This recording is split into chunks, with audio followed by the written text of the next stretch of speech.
আশা করি তোমরা সবাই সুস্থ আছো, ভালো আছো।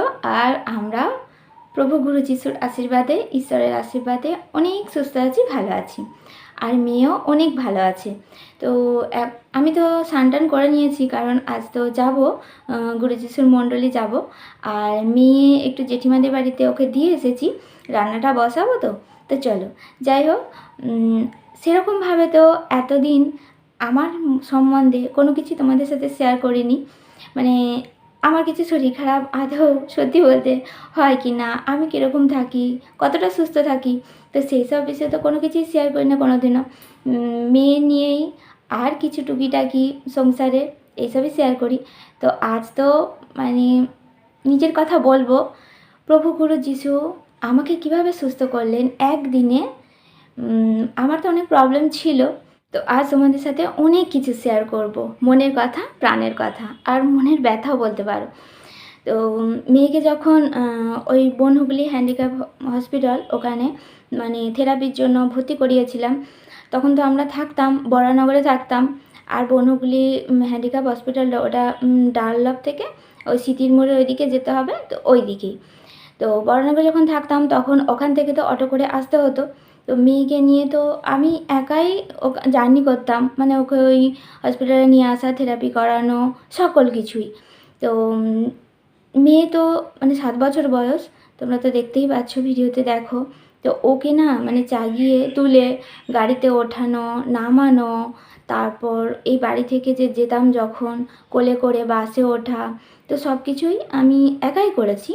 আর মেয়ে তো কোলে চাপতে চাইতো, যখন ওই স্কুলের ভেতরে যেতাম তখনও তো মানে কোলে নিয়ে যেতে হতো, হেঁটেও যেত, মানে দুটোই করতে হতো আর কি। তো এইভাবে করতে করতে আমার ঘাড়ে এত যন্ত্রণা শুরু হয়েছিল, যেটাকে মানে স্পন্ডালাইসিস বলে। তো খুব যন্ত্রণা শুরু হলো। তো আমি ডাক্তারও দেখাবো বলে ঠিক করেছিলাম ওই বনহুগলিতে। মানে ওখানেই তোমরা জানো সবাই, ওখানে মানে অনেক সুবিধা, বেশি টাকা পয়সা লাগে না। তো মেয়েকেও যখন নিয়ে যাচ্ছি, মেয়েকে থেরাপির রুমে ঢুকিয়ে দিয়ে, তো আমারও যেটা বলবেন ওনারা, মানে থেরাপিই করাবেন, তো করিয়ে নিচ্ছিলাম। তো 10টা দিন মানে আমার হাতে সুযোগ ছিল, কিন্তু 10 দিন আমি পাইনি সুযোগ। তো মানে 2-3 দিন করার পর তো মেয়ে এতটাই শরীর খারাপ হয়ে গেছিলো যে আর যেতে পারিনি। তো বুঝতেই পারছো, মানে নিজের জন্য কি ভালোভাবে চিকিৎসাটাও করা হলো না।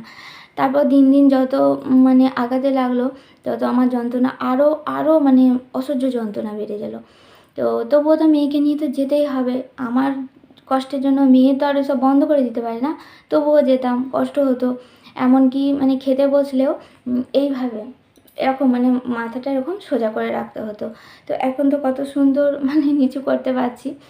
তো যাই হোক, তখন এইসব সমস্যাগুলো হয়েছিল। তারপর আরও ছিল মানে গোড়ালিতে ব্যথা হতো, ওইভাবে হাঁটতাম তো ওকে কোলে নিয়ে, আর অতটা রাস্তা প্রতিটা দিন। আর ওর বাবার অত টাইম ছিল না, মানে যতদিন ওখানে ছিলাম ওর বাবা মানে একটা দিনও যাওয়ার সময় পায়নি, কাজের জন্য ব্যস্ত থাকতো। তো আমি প্রত্যেকটা দিন ওকে থেরাপি করাতে নিয়ে যেতাম। তো যখন প্রভু যিশু গুরুর মানে বার্তা পেলাম, তো প্রথম দিন যখন মণ্ডলী গেলাম, আমি তো মানে বুঝতেই পারিনি যে দেখছি যে সবাই মাথা নত করে বসে আছেন, মানে প্রার্থনা করছেন। ওখানে তো কোনো কিছু ছবি টবি নেই, আর ঈশ্বর তো ওখানে মানে নিরাকার, চোখে দেখা যায় না। তো আমি শুধু চেষ্টা করেছিলাম কি, যে ওনারাও যেমন মাথা নত করে বসেছে, আমিও মাথা নত করে বসবো। মানে সত্যি বলছি, যেখানে আমি আগের দিন পর্যন্ত, মানে আগের দিন কেন, তার কিছুক্ষণ আগে পর্যন্ত এইভাবে মাথা নত করতে পারতাম না। মানে আমি নিচে বসেও খেতে পারতাম, তার জন্য আমাদের টেবিল চেয়ারও নেওয়া হয়েছিল, যাতে মানে একটু বসে খেলে সুবিধা হয়। আর মাথা নিচু তো করতেই পারতাম না, আর মেয়েকে নিতেও কষ্ট হতো। তো যাই হোক, প্রথম দিন যখন ওখানে গেলাম, বসলাম, প্রথম দিন তো বুঝতে পারিনি। তারপরের দিন যখন আবার গেলাম, তো বসে আছি, দেখছি কি যে আমার এই যন্ত্রণা একদম সুন্দর। ওখানে বসেই মানে দ্বিতীয় দিন মণ্ডলীতে বসেই আমার মনে হলো যে আমি এতক্ষণ কী করে বসে আছি, 2 ঘন্টা করে বসে থাকতে হয়, তো কী করে বসে আছি, আমি তো মাথা নত করতে পারছিলামই না। তো সেই দিনই আমি বুঝতে পেরে গেছিলাম যে হ্যাঁ, সত্যি প্রভু গুরু যিশু আছেন, ঈশ্বর আছেন। ঈশ্বরের এতটাই মানে দেখো উনি দয়াবান, যে মন থেকে চাইলে কি ওনাকে বিশ্বাস করলে সকল কিছু পাওয়া যায়। তারপর তো পায়ে যে গোড়ালিতে ব্যথা হতো, মানে চলতে পারতাম না, তার জন্য নরম জুতোও কিনেছিলাম। তো সেই সব যন্ত্রণা কখন সুন্দর হয়ে গেছে। মানে একটা সপ্তাহ লাগেনি আমার শরীরে যা যা অসুবিধা ছিল। মেয়ের জন্য তো ভালো করে খেতেও পারতাম না, তার জন্য মানে পেটেরও সমস্যা হয়েছিল। ঠিক সময়ে খাওয়া, ঠিক মতো খাবার খাওয়া, মানে মেয়ে এত কান্নাকাটি করতো, ভিডিও তো তখন ছেড়েছিলাম, তোমরা আগের ভিডিও দেখলে নিশ্চয়ই বুঝতে পারবে যে মেয়ে কত ঘন্টা করে কাঁদতো। তখন তো রান্নাও হতো না ভালোভাবে বাড়িতে, আর মানে খাওয়ার সময় বলে আর না, খাওয়া না হলে তাহলে বুঝতেই পারছো যে কী অবস্থা, আর ঘুমও তো হতো না। তো তার জন্য মানে শরীর একদম তো অকেজ হয়ে গিয়েছিলো। কিন্তু প্রভু গুরু যিশুর মণ্ডলী যেদিন থেকে যাচ্ছিলাম, মানে যেতে শুরু করলাম, সেদিন থেকে আমি এত সুন্দর আর সুস্থ আছি, তো কি বলবো। যাই হোক, ডাক্তারের কাছে অনেকবার ভেবেছিলাম যে ভালো ডাক্তার দেখাবো এই ঘাড়ের যন্ত্রণার জন্য, কিন্তু কি আর যেতে হলো না। মানে ঈশ্বরই সর্বশ্রেষ্ঠ চিকিৎসক। উনি কি মানে সেকেন্ডও লাগবে না ওনার আশীর্বাদ পেতে। আমরা চাওয়ার জন্য অনেক টাইম লাগবে, কিন্তু ওনার দিতে কি কোনো টাইমই লাগে না। তো তোমরা তো শুনে বুঝতেই পারছো।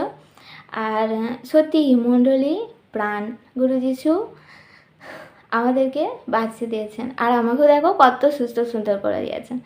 আর ওই সন্তান মানে আমার মেয়ে তো অনেক এখন সুস্থ সুন্দর, এমনকি ও অনেক কিছু ইশারা করে বলতেও পারছে।